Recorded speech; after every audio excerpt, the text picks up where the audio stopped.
Assalamualaikum warahmatullahi wabarakatuh. Perkenalkan, nama saya Grabel Fahrilian, NIM 18043070. Di sini saya akan menjelaskan jawaban pertanyaan dari tugas Sistem Informasi Manajemen. Pada buku Kelly, soal yang pertama yaitu mengapa penting bagi semua manajer bisnis untuk memahami masalah akuisisi sumber daya IT. Jawabannya itu karena saat ini akuisisi lebih dari sekedar membangun sistem baru di perusahaan, dan sumber daya IT melibatkan lebih dari sekedar perangkat lunak dan perangkat keras. Semua perusahaan memiliki sumber daya terbatas sehingga mereka harus membenarkan investasi sumber daya termasuk IT yang melibatkan perhitungan biaya, menilai manfaat, serta membandingkan keduanya. Pada buku Balzan, soal yang pertama yaitu peran apa yang dimainkan manajemen proyek dalam upaya pengembangan sistem. Jawabannya yaitu peran manajemen proyek adalah penerapan pengetahuan, keterampilan, alat, dan teknik untuk kegiatan proyek untuk memenuhi persyaratan proyek. Manajer proyek merupakan individu yang ahli dalam perencanaan dan manajemen proyek, mendefinisikan dan mengembangkan rencana proyek dan melacak rencana untuk memastikan bahwa proyek selesai tepat waktu dan sesuai anggaran. Upaya manajemen proyek untuk pengembangan sistem yaitu menjadwalkan secara rutin sumber daya, mengembangkan proyek yang berlebihan, merusak profitabilitas dengan berinvestasi dalam upaya non-strategis yang tidak berkontribusi pada laba organisasi.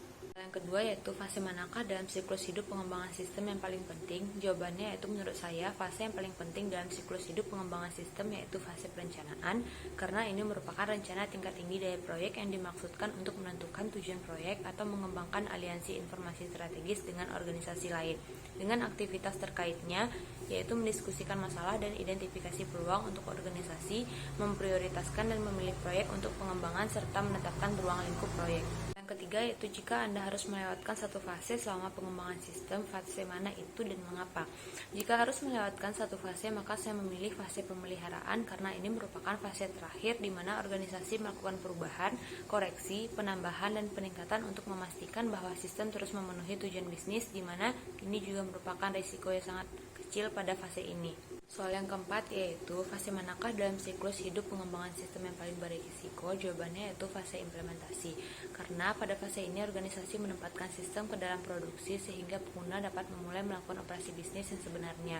Dibuat juga cara menggunakan sistem dan cara memecahkan masalah serta tersedianya berbagai pelatihan untuk pengguna sistem yang dapat dilakukan secara offline maupun online.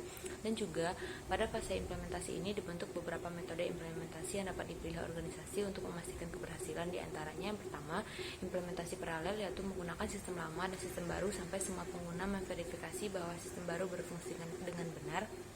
Kedua, implementasi terjun, membuang sistem lama dan segera memigrasikan semua pengguna ke sistem baru. Yang ketiga, implementasi plot, yaitu sebagai tanda sekelompok kecil orang untuk melakukan sistem baru hingga diverifikasi untuk berfungsi dengan benar. Yang keempat, implementasi bertahap, menginstal sistem baru secara bertahap dan diverifikasi untuk berfungsi dengan benar. Kelima yaitu mengapa mengumpulkan persyaratan bisnis menjadi tantangan bagi sebagian besar proyek. Jawabannya itu karena jika suatu sistem tidak memenuhi persyaratan bisnis, maka itu akan dianggap sebagai proyek gagal, dan organisasi harus menghabiskan waktu, energi, dan sumber daya sebanyak yang diperlukan untuk mengumpulkan persyaratan bisnis yang akurat dan terperinci. Adapun metode untuk mengumpulkan persyaratan bisnis yaitu yang pertama, melakukan sesi pengembangan aplikasi bersama atau JAD di mana karyawan bertemu, terkadang selama beberapa hari untuk menentukan atau meninjau persyaratan bisnis untuk sistem. Yang kedua, wawancara individu untuk menentukan organisasi saat ini. Yang ketiga, kumpulkan kuesioner untuk mensurvei karyawan. Yang keempat, lakukan pengamatan untuk menentukan bagaimana operasi saat ini dilakukan. Yang kelima, tinjau dokumen bisnis untuk menemukan laporan, kebijakan, dan bagaimana informasi yang digunakan di seluruh organisasi. Soal kasus yang pertama yaitu apakah kegagalan Avon adalah kesalahan Avon, SAP, atau IBM, atau ketiganya? Jelaskan jawaban. Kesalahan Avon yaitu menerapkan program yang berbasis SAP dan perdagangan elektronik IBM, tetapi dari Avon sendiri belum tentu apakah sudah memahami sistem ini dan apakah sudah trial error terlebih dahulu. Orang yang terbiasa menggunakan aplikasi sederhana dan dirancang dengan baik tidak memiliki kesabaran untuk aplikasi yang mengecewakan dan membingungkan di tempat kerja. Kesalahan SAP yaitu menyatakan bahwa ia hanya terlibat dalam aplikasi back-end proyek Avon, jadi ia tidak bertanggung jawab atas aplikasi front-end. Kesalahan IBM yaitu sistem tidak berfungsi dengan baik saat diluncurkan, tidak dapat masuk ke situs web baru, dan jika mereka mendapatkan akses sistem ini tidak menerima pesanan, tidak menyimpan pesanan dengan benar, dan tidak memesan inventaris dengan benar, mengklaim bahwa situs web terlalu rumit dan memerlukan terlalu banyak langkah untuk melakukan pemesanan, sehingga menyimpulkan bahwa sistem baru memusnahkan bisnis. Yaitu apakah sistem baru Avon adalah sistem informasi strategis, mengapa atau mengapa tidak. Sistem informasi strategis merupakan dukungan terhadap sistem informasi komputer yang digunakan pada tingkat organisasi yang mengubah tujuan operasional, produk jasa, dan hubungan lingkungan untuk membantu organisasi.